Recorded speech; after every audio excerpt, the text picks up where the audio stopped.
जय जय शङ्कर हर हर शङ्कर जय जय शङ्कर हर हर शङ्कर जय जय शङ्कर हर हर शङ्कर जय जय शङ्कर ஸ்ரீ சங்கர சரிதம் தெய்வத்தின் குரல் 5ஆம் பாகம். வரப்பிரதானம். சுவாமி ஒரு ராத்திரி சிவகுருவின் ஸ்வப்னத்தில் தோன்றினார். புத்திரவரம் தருகிறேன் என்று சொல்லிவிட்டு அவருடைய மனஸ்பக்குவத்தை பரீட்சை பார்ப்பதற்காக வரத்தில் இவருக்கும் சாய்ஸ் தருவதாக கண்டிஷன் போட்டு கொடுத்தார். உனக்கு 100 பிள்ளை வேண்டுமா, ஒரே பிள்ளை வேண்டுமா? 100 பிள்ளைகளானால் அவர்கள் தீர்க்க ஆயுசுடன் இருப்பார்கள். ஒரே பிள்ளையானால் அல்ப காலத்தில் ஆயுஸ் முடிந்து போகும். இன்னொன்று, அந்த 100 பிள்ளைகள் புத்தியில்லாத மண்டுக்களாக இருப்பார்கள். ஒரே பிள்ளையாய் இருந்தாலோ மகா புத்திமானாக சர்வஜனாகவே இருப்பான். எப்படி வேண்டும் என்று கேட்டார். தீர்காயுஷ்மான்களாக 100 பிள்ளைகளா, அல்பாயுஷ்காரனான ஒரு பிள்ளையா என்று மாத்திரம் கேட்டிருந்தால் எதை சூஸ் பண்ணுவதென்ற குழப்பமே இருக்காது. ஒரே பிள்ளை, அதற்கும் அல்பாயுஸ் என்றிருந்தால் யார்தான் சூஸ் பண்ணுவார்கள்?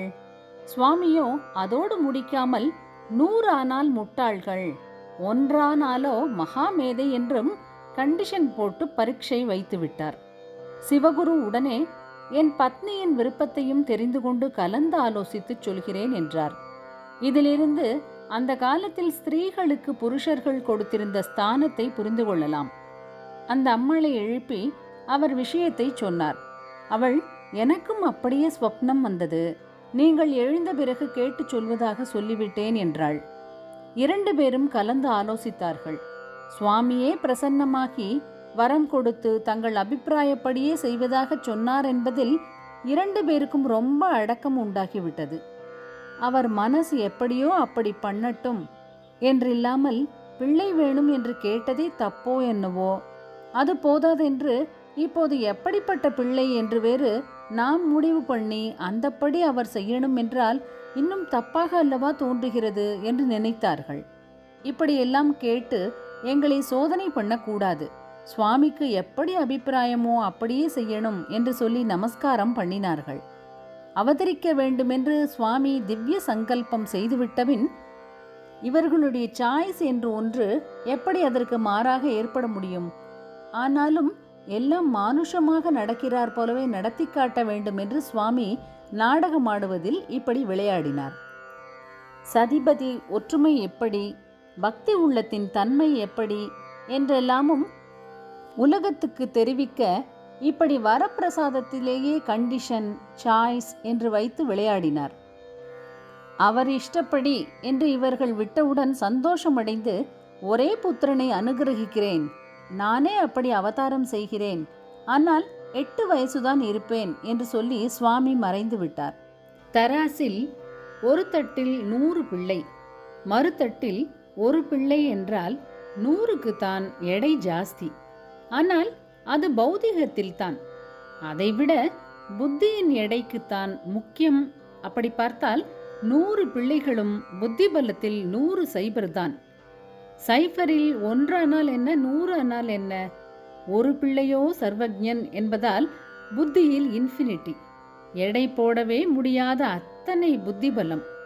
இப்படி சைபர் ஒரு தட்டு, இன்ஃபினிட்டி அதாவது அனந்தம் எதிர்த்தட்டு என்றால் கொஞ்சம் கூட சரியாய் இல்லையே என்றுதான் வயசில் எடை கட்டும்போது 100 பிள்ளை இன்ட்டு 100 வருஷம் என்பதற்கு எதிராக ஒரே பிள்ளை இன்ட்டு 8 வயசு என்றும் சுவாமி வைத்தார். புத்திர பிராப்தி, அதிலும் சுவாமியே அப்படி வரப்போகிறார் என்பதில் அந்த தம்பதி சந்தோஷப்பட்டு கொண்டு ஆயுசு விஷயமாக விசாரப்படாமல் அப்புறம் எப்படி செய்கிறாரோ செய்யட்டும் என்று தேற்றிக் கொண்டார்கள். பஜனத்தை பூர்த்தி பண்ணி காலடிக்கு திரும்பினார்கள். பஜனத்தை சுபமாக முடிக்க சமாராதனை பண்ணுவது வழக்கம். அப்படி பண்ணினார்கள். பிராமண சேஷத்தை ஆரியாம்பாள் புஜிக்கும் போது ஐஸ்வரமான தேஜஸ் அவளுடைய வயிற்றில் புகுந்தது. அது கர்ப்பமாக ஆகி ஆச்சாரியாளின் அவதாரம் ஏற்பட்டது. ஜெயந்தி சிறப்புகள். பரம புண்ணியமான அந்த அவதார காலம் ஒரு நந்தன வருஷத்தில் வைசாக சுத்த பஞ்சமியில் அபிஜித் முகூர்த்தத்தில் ஏற்பட்டது. வைசாக சுத்த பஞ்சமி என்றால் வைகாசி மாசத்து வளர்பிறை பஞ்சமி, அதாவது சித்திரை மாச அமாவாசையை ஆனவுடன் வரும் பஞ்சமி. அபிஜித் முகூர்த்தம் என்பது சூரியன் நடு உச்சியில் இருக்கும் மத்தியான வேளை, ஜெயப்பிரதமான அதாவது வெற்றி வழங்கவல்ல முகூர்த்தம். அன்றைக்கு திருவாதிரை நட்சத்திரம், பரமசிவனை அதிதேவதையாக கொண்ட நட்சத்திரம். ராமச்சந்திரமூர்த்தியைப் போலவே 5 கிரகங்கள் உச்சமாக இருக்கும் அபூர்வமான காலத்தில் ஆச்சாரியாள் அவதாரம் பண்ணினார். அதாவது ராமர் மாதிரியே ஆச்சாரியாளும் புனர்வசு நட்சத்திரம் என்றும் அபிப்பிராயம் இருக்கிறது. வைகாச சுத்த பஞ்சமி திருவாதிரை அல்லது புனர்வசு என்ற 2இல் ஒரு நட்சத்திரத்தில்தான் வருவதை பார்க்கிறோம். ஸ்ரீ சங்கர ஜெயந்தி புண்ணிய காலத்துக்கு சமமாக எதுவும் இல்லை. இப்படி நான் சொன்னால் பிரகிருத விஷயம், அதாவது தற்போது எடுத்துக்கொண்டுள்ள விஷயம் ஆச்சாரிய சரித்திரமானதால் அதை விசேஷமாக ஸ்தோத்திரிக்கத்தான் வேண்டும் என்பதற்காக ஒரே அடியாய் உசத்தி சொல்கிறாரா? இல்லாவிட்டால் நாமெல்லாம் ஆச்சாரியாளின் சம்பிரதாயத்தில் தானே வந்தவர்கள் என்பதால் சொல்கிறாரா? அல்லது அவருடைய மடத்தில் அவருடைய பெயரை வைத்து கொண்டுதானே இவர் சுவாமிகளாக ஊர்கூட்டி கொண்டிருக்கிறார் என்பதனால் சொல்கிறாரா என்று தோன்றலாம். அதாவது ஸ்வய அபிமானத்தால் தூக்கி வைக்கிறேனோ என்னவோ என்று தோன்றலாம். இப்படிப்பட்ட காரணங்களுக்காக அந்த ஜெயந்திக்கு நான் உயர்வு கல்பித்து சொல்லவில்லை. கல்பனையே இல்லை, மிகையோ ஸ்தோத்திரமோ இல்லை. வாஸ்தவத்திலேயே அதற்கென்று இருக்கும் உயர்வினால்தான் எல்லா புண்ணிய காலங்களிலும் நம்முடைய ஆச்சாரியாளின் ஜெயந்தி தான் பரம புண்ணிய காலம் என்று சொல்கிறேன். புண்ணிய காலங்கள் எவ்வளவோ இருக்கின்றன. சிவராத்திரி, கோகுலாஷ்டமி, ஸ்ரீராம நவமி, நரசிம்ஹ ஜெயந்தி, சரஸ்வதி பூஜை, விஜயதசமி, விநாயக சதுர்த்தி, ஸ்கந்த சஷ்டி, இன்னும் உத்தராயண புண்ணிய காலம், தட்சிணாயன புண்ணிய காலம் என்றெல்லாம் எத்தனையோ இருக்கின்றன. எல்லாமே உத்கிருஷ்டமானவை, அதாவது உயர்வு பொருந்தியவைதான். என்றாலும் ஸ்ரீ சங்கர ஜெயந்தி தான் சர்வோத்கிருஷ்டமானது, அதாவது எல்லாவற்றையும் விட உயர்வு பொருந்தியது என்பது வாஸ்தவம். எப்படி? மற்ற புண்ணிய காலங்கள் சொன்னேனே, வேதங்களாலேயும் புராணங்களாலேயும் அநேக சாஸ்திரங்களாலேயும் சித்தமான அந்த புண்ணிய காலங்கள் எல்லாம் தொன்று தொட்டு யுகங்களாக அனுஷ்டிக்கப்பட்டு வந்திருப்பவை. இந்த புண்ணிய காலம், அதாவது ஸ்ரீ சங்கர ஜெயந்தி, அவற்றுக்கெல்லாம் ரொம்பவும் பிற்பாடுதான் உண்டானது. ஆனாலும் இதுவே சர்வோத்கிருஷ்டமானது என்றால் எப்படி? சரி, இந்த புண்ணிய காலம் எதற்காக உண்டாயிற்று? வேதங்களையும் புராணங்களையும் சாஸ்திரங்களையும் புனருத்தாரணம் பண்ணுவதற்காகத்தான். இந்த புண்ணிய காலம், அதாவது ஸ்ரீ சங்கராவதாரம் ஏற்படாமல் இருந்தால் என்ன ஆகியிருக்கும்? பௌத்தம் முதலான மதங்களும் ஈஸ்வர பக்தியை சொல்லாத சாங்கியம், மீமாம்சை போன்ற மதங்களும் தான் ஒரே அடியாக பரவி இருக்கும்.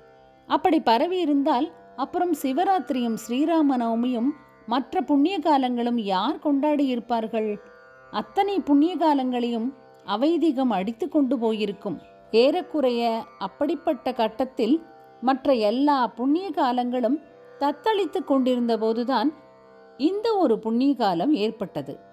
ஏற்பட்டு வேத வழியை மறுபடி நன்றாக நிலைநாட்டி அந்த புண்ணிய காலங்கள் அத்தனைக்கும் புத்துயிர் கொடுத்து அவற்றை நிலைநிறுத்திற்று.